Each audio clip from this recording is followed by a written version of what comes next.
Hello students, मैं अंकिता आपकी English educator स्वागत करती हूँ आपका मैग्नेट ब्रेन्स हिंदी पर, जहाँ आपको मिलता है high quality education with so many top courses.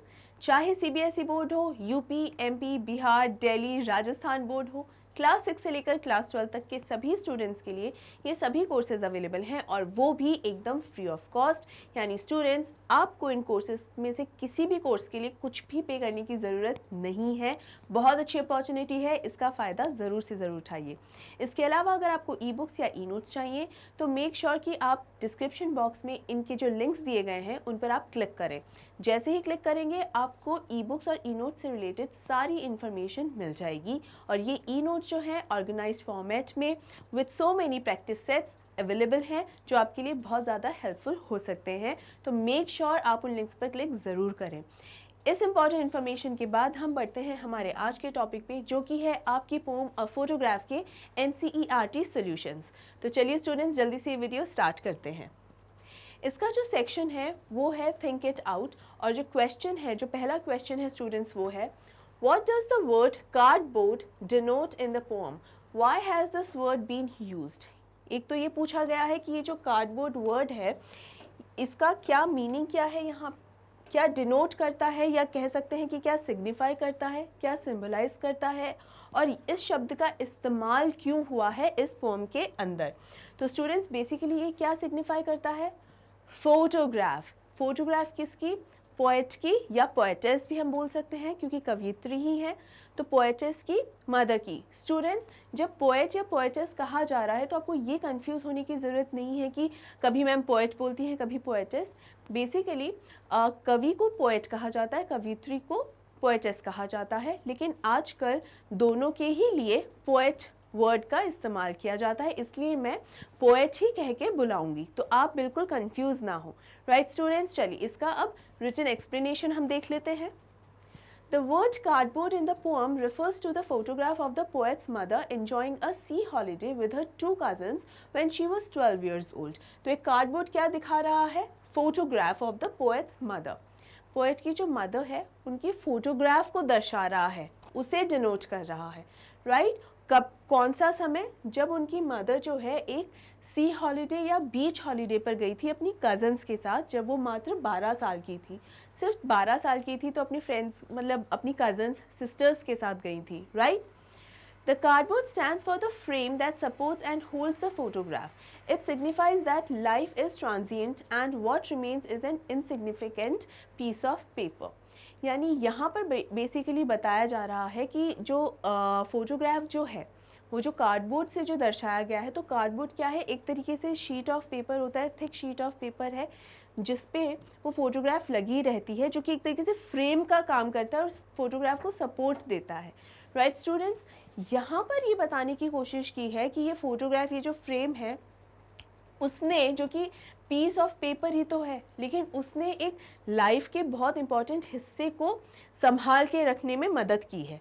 Poet की जो ये पोएट हैं उनकी मदर की जो ये याद है उनके मन में, तो मन में तो हमेशा रहेगी, लेकिन ये इस फोटोग्राफ को इस कार्डबोर्ड ने बेसिकली संभाला हुआ है। Right? It signifies that life is transient. ये दर्शाता है कि जो ज़िंदगी होती है वो परमानेंट नहीं होती। ट्रांजिएंट का मतलब क्या होता है स्टूडेंट्स? टेम्पररी। इसका मतलब होता है टेम्पररी, मतलब जो चीज़ परमानेंट नहीं हो। राइट? क्लियर है? तो यहाँ ट्रांजिएंट का मतलब है temporary, and what remains is an insignificant piece of paper. और जो चीज़ बची रह जाती है, यहाँ पर जो कार्डबोर्ड है, वो अगर इसमें ये मेमोरी ना हो, ये मेमोरी तो दिमाग में, याद में है, देखा जाए तो सिर्फ एक मामूली सा पेपर ही तो है, देखा जाए तो इसका कोई वैल्यू नहीं है, कोई भी इसका ये कुछ भी नहीं है देखा जाए तो। लेकिन इस पोएटिस के लिए, इस शर्ली जो है, कैथलीन शर्ली टुलसॉ, ये जो पोएट है, इसके लिए ये सब कुछ है, ये याद इसके लिए बहुत ही ज़्यादा इम्पॉर्टेंट है। और एक्सप्लेनेशन के दौरान मैंने आपको एक वर्ड बताया था, ट्रेजर, यानी किसी खजाने से कम नहीं है। ये ट्रेजर, ये शब्द मैंने आपको दिया था, ये शब्द आप अपने आंसर्स को एक्सप्लेन करने में इस्तेमाल कर सकते हैं। फोटोग्राफ के बारे में बता सकते हैं कि this photograph is like a treasure for her. Right students, clear है? आगे बढ़े। नेक्स्ट क्वेश्चन है what has the camera captured, यानी कैमरा ने कौन सी फोटोग्राफ क्लिक करी, क्या कैप्चर किया, बेसिकली क्या नज़ारा कैप्चर किया। फोटोग्राफ कैप्चर करी, लेकिन क्या वो सिर्फ फोटोग्राफ ही थी? जी नहीं, वो एक लम्हा था, एक मोमेंट है और एक याद है जो हमेशा के लिए उस तस्वीर में कैद होकर रह गई है।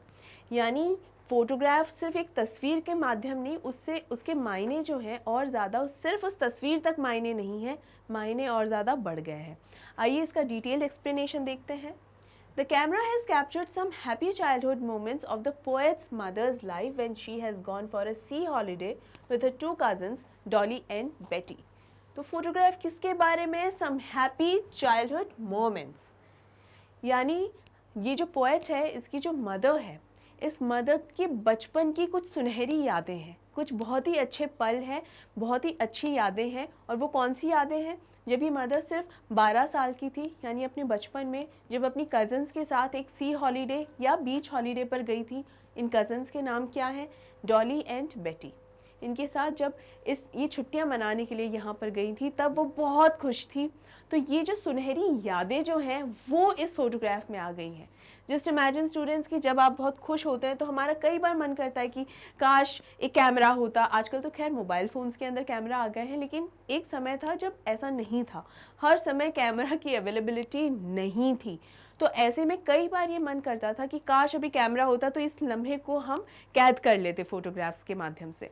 तो ये चीज़ जो है यहाँ पर इस कैमरा ने कैप्चर की है, जो खुशियाँ हैं, जो यादें हैं। Right, the girls were clicked by the mother's uncle shows the girls were enjoying the moment. ये जो फोटोग्राफ क्लिक करी है वो ये जो तीनों लड़कियाँ हैं, तीनों सिस्टर्स जो हैं, कज़न्स हैं, इनके जो अंकल हैं उन्होंने वो फोटोग्राफ क्लिक करी है। और इस फोटोग्राफ को देखते ही समझ में आता है कि तीनों की तीनों बहुत ज़्यादा खुश हैं और बहुत एंजॉय कर रही हैं। The photograph is all about innocent smiling faces while their hair was flying over their faces. ये फोटोग्राफ में साफ दिखाई दे रहा है कि इतने मासूम सी स्माइल्स है। मतलब एक जब हम छोटे भी होते हैं ना, तो हमारे अंदर एक अलग सी मासूमियत रहती है। दुनियादारी में तब तक हम नहीं फंसे होते हैं ना, तो हम बहुत इनोसेंट रहते हैं, बहुत ज़्यादा खुश रहते हैं। राइट, यही इनोसेंट जो है अभी इन तीनों लड़कियों के चेहरे पर दिखाई दे रही है। और हवा से कुछ बालों की लटें उनके चेहरे पर आ रही हैं। तो बहुत ही खूबसूरत पिक्चर है ये, बहुत ही खूबसूरत फ़ोटोग्राफ है ये। और ये पूरी फ़ोटोग्राफ और ये पूरा लम्हा, ये जो खुशियाँ हैं, वही उसी के बारे में है ये फ़ोटोग्राफ। स्टूडेंट्स, यहाँ पर ये जो क्वेश्चन पूछा गया है what has the camera captured, ये क्वेश्चन इस तरीके से भी पूछा जाता है that why a photograph, this title is so important या इज़ रेलिवेंट। ये भी कह सकते हैं कि ये अ फोटोग्राफ, ये जो टाइटल है इस पोएम का, वो सही क्यों है और क्या मायने रखता है, जस्टिफाई क्या मायने रखता है कि क्यों यही टाइटल होना चाहिए था। उसमें भी आप इस आंसर को लिख सकते हो कि ये सिर्फ और सिर्फ एक फ़ोटोग्राफ नहीं, क्योंकि यादें हैं, इसलिए ये फ़ोटोग्राफ बहुत ही ज़्यादा मायने रखती है इस पोएट के लिए। राइट स्टूडेंट्स, क्लियर है? आगे बढ़ें। Next is what has not changed over the years, does this suggest something to you.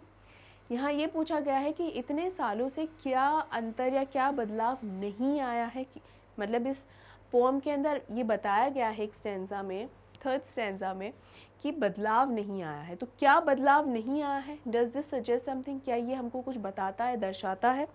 Well students, ये नेचर वगैरह के बारे में बता रहा है कि जो सी है, समंदर है, उसमें कोई बदलाव नहीं आया है, लेकिन ह्यूमन में बदलाव आ रहे हैं। वो कैसे आ रहे हैं देखते हैं। Time has moved on but what has not changed over the years is the sea. समय बीतता गया, लेकिन इतने बीते हुए समय के बाद भी समंदर के अंदर कोई बदलाव नहीं आया, वो वैसा का वैसा है। ये जो सी है स्टूडेंट्स, बेसिकली किसे दर्शाता है? नेचर को, प्रकृति को। ये नेचर मतलब इंसान का बिहेवियर, इंसान के नेचर वाली बात नहीं है, प्रकृति की बात हो रही है। Right, it is immortal. Immortal क्या है? मॉर्टल का मतलब है जो मर सके, जो मर जाए। जैसे इंसान मॉर्टल है। इमॉर्टल का मतलब होता है जो कभी ना मरे, जिसका कोई नाश, अंत ना हो। राइट, तो नेचर, प्रकृति या समंदर, बेसिकली यहाँ पर समंदर शब्द लिया है, लेकिन समंदर दर्शाता नेचर को है। तो यहाँ पर जो समंदर है उसके लिए कहा है कि समंदर मतलब अनंत है, यानी कभी नहीं मरेगा, ठीक है, अमर है। It appears to be the same today as it looked in the old photograph. It suggests the eternity of the sea. यानी इतने साल पहले जब उनकी मदर, पोएट की मदर जब सिर्फ 12 साल की थी, उस समय में भी ये समंदर जैसा दिखता था, आज के दिन भी ये समंदर वैसा का वैसा दिखता है। इससे क्या सजेस्ट होता है? इससे ये सजेस्ट होता है, इससे हमें ये पता चलता है कि इटर्नल है समंदर। इटर्नल का भी मतलब ये है जिसका अंत ना हो, मतलब समंदर वैसा का वैसा रहा और वैसा ही रहेगा, उसमें कोई बदलाव, कोई अंतर नहीं आएगा। It also brings out the transient nature of man when compared to nature and its object.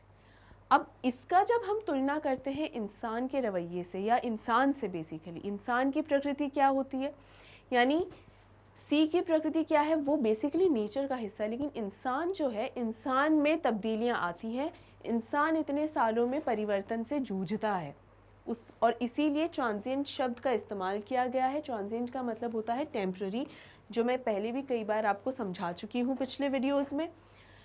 तो यहाँ it also brings out the transient nature of man when compared to nature and its object, मतलब nature या nature से जुड़ी हुई चीज़ों के साथ, नेचर से जुड़ी हुई चीज़ें जैसे सी, समंदर, इनके साथ अगर हम एक इंसान की तुलना करें ना, तो इसका मतलब टेम्पररी है इंसान। टेम्पररी मतलब परमानेंट नहीं है, कभी भी उसके जीवन का अंत हो सकता है, जबकि समुंदर के साथ ऐसा नहीं है, या प्रकृति के साथ ऐसा नहीं है।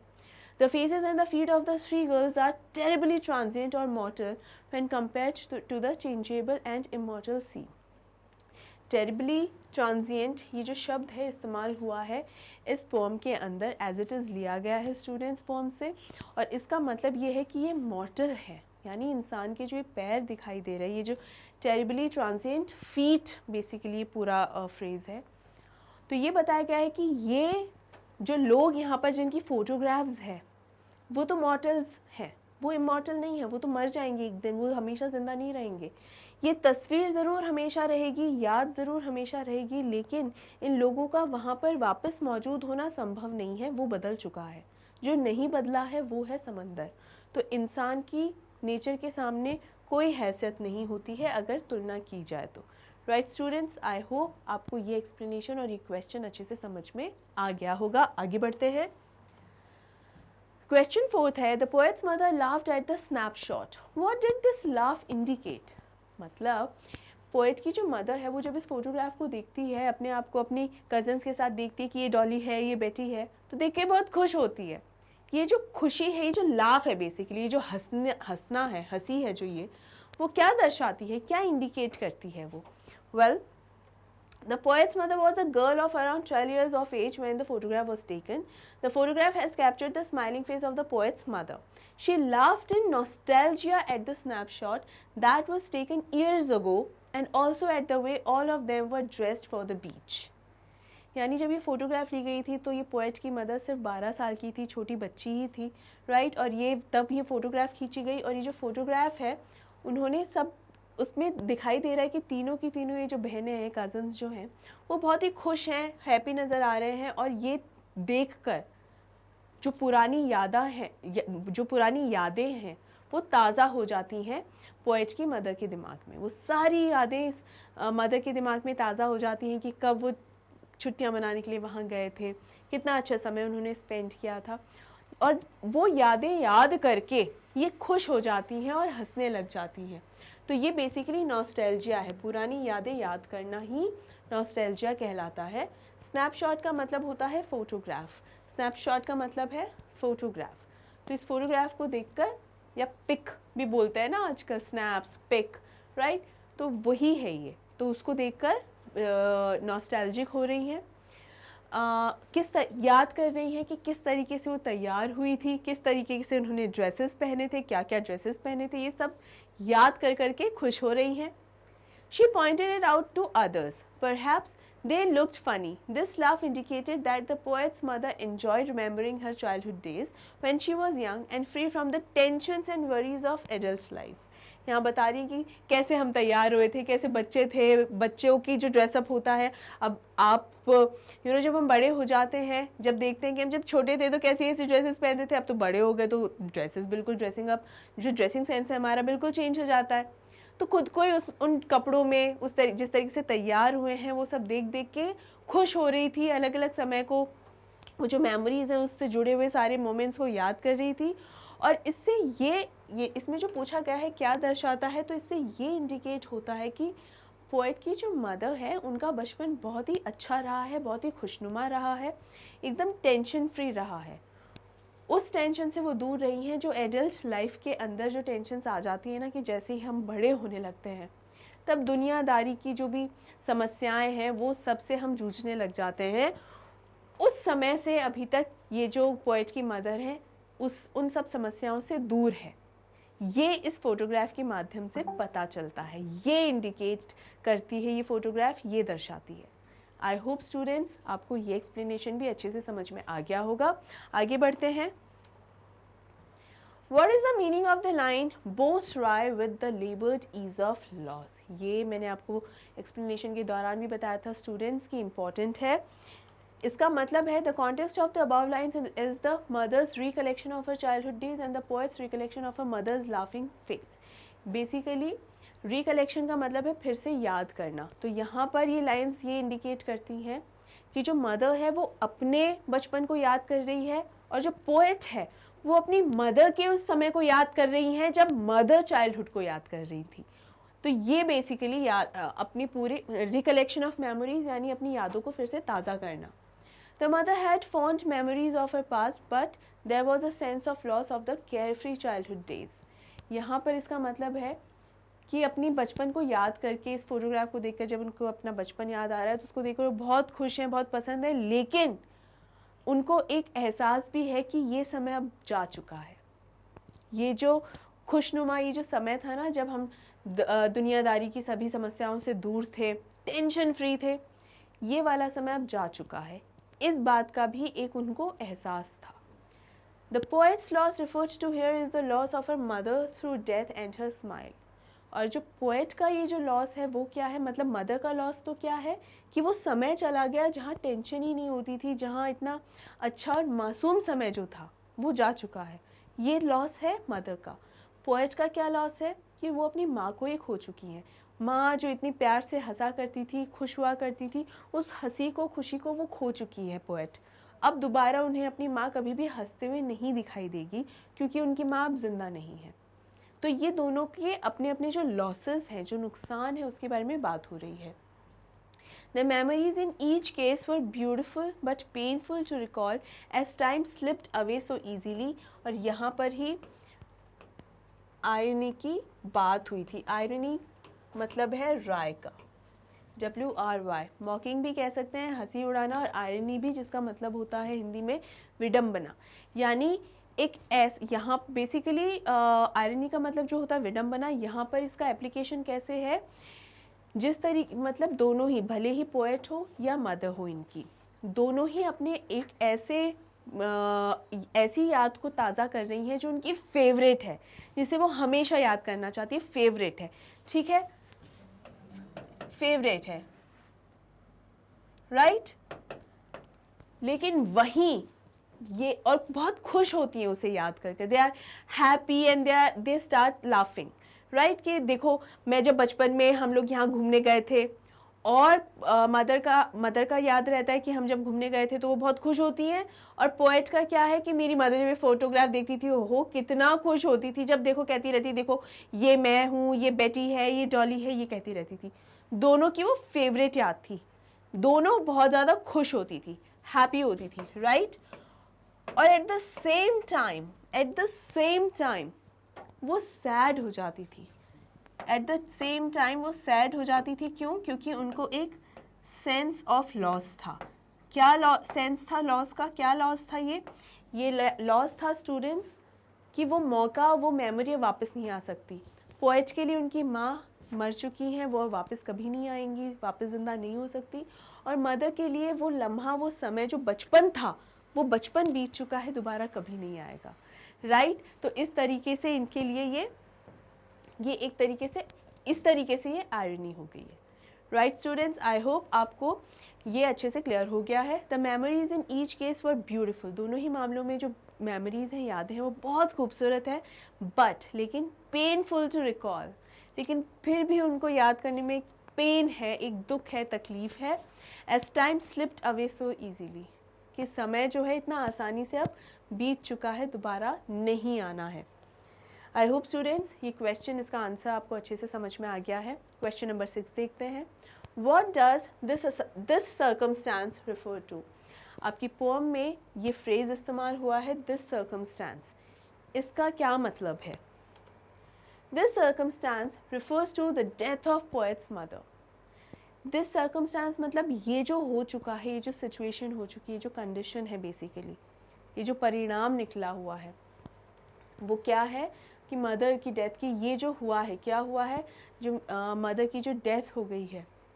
Whenever she saw the photograph of her mother, she becomes sad as the photograph brings sad nostalgic feelings. कि जब भी वो पोएट अपनी मदर, वो जो फोटोग्राफ है उनकी मदर की देखा करती थी, अपनी माँ की याद आने लग जाती थी, सारी यादें ताज़ा हो जाती थी। खुश भी वो बहुत होती थी, लेकिन फिर धीरे धीरे वो उदास हो जाती थी कि ये फिर से एहसास होता था कि अब उनकी माँ ज़िंदा नहीं है। She gets lost in the old sweet memories of the past. और वो उन्हीं पुरानी प्यारी सी अच्छी सी यादें जो हैं उनमें खो जाती थी।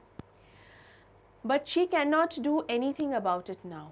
लेकिन क्या अब उनके लिए कुछ भी किया जा सकता है? नहीं, वो एक ऐसा समय है जो बीत चुका है और पोएट जो है अब इसका कुछ नहीं कर सकती, क्योंकि वो समय जो खुशनुमा समय था उनकी माँ के साथ, वो अब बीत चुका है। She has nothing to say at all about it. She maintains silence, and this silence leads to a deeper pall, which is cover of silence. यानी इसका मतलब, pall का मतलब स्टूडेंट्स होता है cover, ठीक है? तो यहाँ पर इसका इस्तेमाल हो रहा है कि ढक दिया गया है। तो यहाँ है कि उन्हें कुछ भी अब उनके पास नहीं है कहने के लिए, पोएट के पास, क्योंकि वो दुखी हैं एक तो, इसलिए कुछ नहीं है, और उनकी माँ चली गई है तो वो उनके इसी, क्योंकि वो याद करती हैं, जब वो मेमोरी जब याद आती है तो खुश तो होती हैं, धीरे धीरे गम में भी चली जाती हैं, दुख में भी चली जाती हैं, तो फिर कुछ कहना नहीं चाहती हैं। और शी मेंटेन्स साइलेंस, और इस समय वो एकदम चुप्पी साध लेती हैं। And this silence leads to a deeper pall, deeper cover. और ये जो साइलेंस जो है, ये जो चुप्पी है, ये जो सन्नाटा है, वो एक तरीके से एक और साइलेंस को जन्म देता है। बेसिकली इसका मतलब ये होता है कि इतना ज़्यादा सन्नाटा और इतनी ज़्यादा चुप्पी होना कि ऐसा लगता है कि अपने आप सन्नाटा भी अपने आप में चुप हो गया हो। इतना सन्नाटा कि ऐसा लगता है, जैसे कई बार हम कहते हैं कि डार्कर देन नाइट, कि रात और काली हो गई हो। तो रात का रंग और कितना काला होगा, लेकिन ये समझाने का तरीका है कि कितनी ज़्यादा गहरी काली रात होगी। उसी तरीके से ये साइलेंस को समझाने का है कि साइलेंस भी इतनी ज़्यादा साइलेंट है, मानो साइलेंस के ऊपर साइलेंस का ही पर्दा लग गया हो, या साइलेंस का ही कवर लग गया हो, या साइलेंस को ही साइलेंस से ढक दिया गया हो। आई होप स्टूडेंट्स ये आपको अच्छे से क्लियर है और समझ में आया। राइट, आगे बढ़ते हैं। क्वेश्चन नंबर 7 है, जो कि लास्ट क्वेश्चन भी है students. The 3 stanzas depict 3 different phases. ये मैंने आपको पहले भी बताया था कि 3 अलग अलग फेजेस इसके अंदर बताए गए हैं। फेजेस या टाइम जोन्स हम कह सकते हैं। व्हाट आर दे, ये कौन कौन से हैं? देखिए, A Shirley Toulson's A Photograph describes 3 phases in time. समय के 3 भाग बताए गए हैं, बेसिकली phases बताए गए हैं, चरण, ठीक है। In the first phase, the poet's mother is described as a 12-year-old girl with a sweet and innocent smile. She is standing on the beach enjoying a holiday with her 2 cousins, Dolly and Betty. This was the phase before the poet's birth. यानी पहला phase है, उसके अंदर जो माँ का childhood है वो बताया गया है कि जब वो हॉलीडे पर गई थी अपनी 2 कज़न्स के साथ, जिनका नाम है डॉली और बेटी। इन दोनों के साथ जब गई थी तो वो समय बताया गया है, मतलब माँ का बचपन बताया गया है। Next is in the second phase, the poet's mother's middle age is describe. मतलब मिडिल एज का मतलब है जब वो अपनी लेट 30s में थी, 35 to 40 ईयर्स कह सकते हैं। तो ये जब मिडिल एज में जब थी, तब वो इस फोटोग्राफ को देखकर जो याद किया करती थी, where she is laughing at her own snapshot, perhaps the girls were looking quite funny in the beach clothes. यानी यहाँ पर जब ये मदर है अराउंड 35 से 40 साल के करीब की जब रही होंगी, तब वो अपनी ही इस फ़ोटोग्राफ को, जो कि तब खींची गई थी जब वो 12 साल की थी, उसी फ़ोटोग्राफ को देख देख के खुश हो रही थी। और बहुत उन्हें लग रहा था कि देखो कैसे कपड़े पहन के हम तैयार हुए थे, बीच के कपड़े पहने थे, देखो बीच पर घूमने के लिए जो कपड़े पहने जाते हैं, किस तरह से अजीबोगरीब तरीके से तैयार हुए थे। तो खुद की फ़ोटोग्राफ देख कर हंस रही थी। तो यानी अभी जो मदर है वो यंग ही है, 35 to 40 ईयर्स की एज में है, right. The third phase describes the poet's feelings for her mother, who has died many years ago. जो तीसरा फेज़ है वो पोएट की मदर का की डेथ दिखाता है कि पोएट की क्या फीलिंग्स है, कि मदर अब रही नहीं है, ठीक है। तो पोएट की फीलिंग बताता है, who has died many years ago. This is the current phase. और ये करंट फेज़ है, मतलब ये वो फेज़ है जब ये पोएम एक्चुअली लिखी जा रही होगी। The photograph revives nostalgic feelings in her and it leads to a deeper silence. और ये जो फोटोग्राफ जो है जिसे वो देख रही है पोएट, वो पुरानी यादें जो मदर के साथ थी उसे ताज़ा करती हैं। वो बहुत खुश भी हो जाती है पोएट, लेकिन फिर दुखी भी हो जाती है ये याद करके कि अब उनकी मदर ज़िंदा नहीं रही है, और इस वजह से और वो और भी गहरी साइलेंस में चली जाती है। आई होप स्टूडेंट्स ये एक्सप्लेनेशन आपको अच्छे से समझ में आया होगा। एक चीज़ ध्यान रखना, यहाँ पर जो बात हो रही है वो 3 फेजेस की हो रही है। थ्रू आउट फेजेस के बारे में लिखा जा रहा है, फेजेस, फेज और यहाँ पर भी फेज़, ठीक है। फेज़ के बारे में बात हो रही है, स्टैंजास के बारे में बात नहीं हो रही है। तो बिल्कुल भी गलती से भी ये मत सोच लेना कि पहला स्टैंजा में फर्स्ट फेज़ है, दूसरे स्टैंजा में सेकंड फेज़ है और तीसरे स्टैंजा में थर्ड फेज़ है। ऐसा नहीं है, क्योंकि अक्सर ये कन्फ्यूजन हो जाता है कि अच्छा फर्स्ट स्टैंजा में फर्स्ट फेज़ बता दिया। जी नहीं, ऐसा नहीं है। ऑल्दो ये मैंने आपको इस पोएम के एक्सप्लेनेशन के वीडियो में अच्छे से एक्सप्लेन किया गया है। इनफैक्ट कुछ सेंटेंसेस, कुछ लाइन्स ऐसी हैं इस पोएम के अंदर, तो वो एक ही लाइन जो, यानी एक सेंटेंस जो है वो तीनों टाइम फेज़ को दर्शाता है, राइट। तो इसका मतलब एक ही लाइन जो है तीनों टाइम फेज़ को दिखा डालती है। तो ये मत सोच लेना कि एक स्टैंजा में ये वाला है फेज़, दूसरे स्टैंजा में ये वाला फेज़ है और 5वें 6ठे स्टैंजा में ये वाला फेज़ होगा। ऐसा नहीं है, कहीं पर हर जगह समय समय पर अलग अलग फेज़ आ रहा है, आगे पीछे भी फेजेस हैं, तो वो उस तरीके से ही आपको ध्यान में रखना है। आई होप आपको ये बात, कॉन्सेप्ट अच्छे से क्लियर हो गया होगा, राइट। यहाँ पे स्टूडेंट्स हमारे NCERT सॉल्यूशंस का ये वीडियो एंड होता है। आई होप आपको सारे क्वेश्चंस, उनके आंसर्स और उनके जो एक्सप्लेनेशन थे वो अच्छे से समझ में आ गए होंगे। कहीं पर कोई भी किसी भी तरीके का डाउट यदि रह गया है तो मुझसे कमेंट सेक्शन में कमेंट करके पूछना नहीं भूलिएगा। डेफिनेटली मैं आपके डाउट को आंसर करूँगी, राइट स्टूडेंट्स। इसके अलावा इस वीडियो को लाइक ज़रूर कीजिए, ज़्यादा से ज़्यादा शेयर कीजिए ताकि बाकी स्टूडेंट्स तक भी पहुंच सके और उन्हें भी बेनिफिट इसका मिल सके।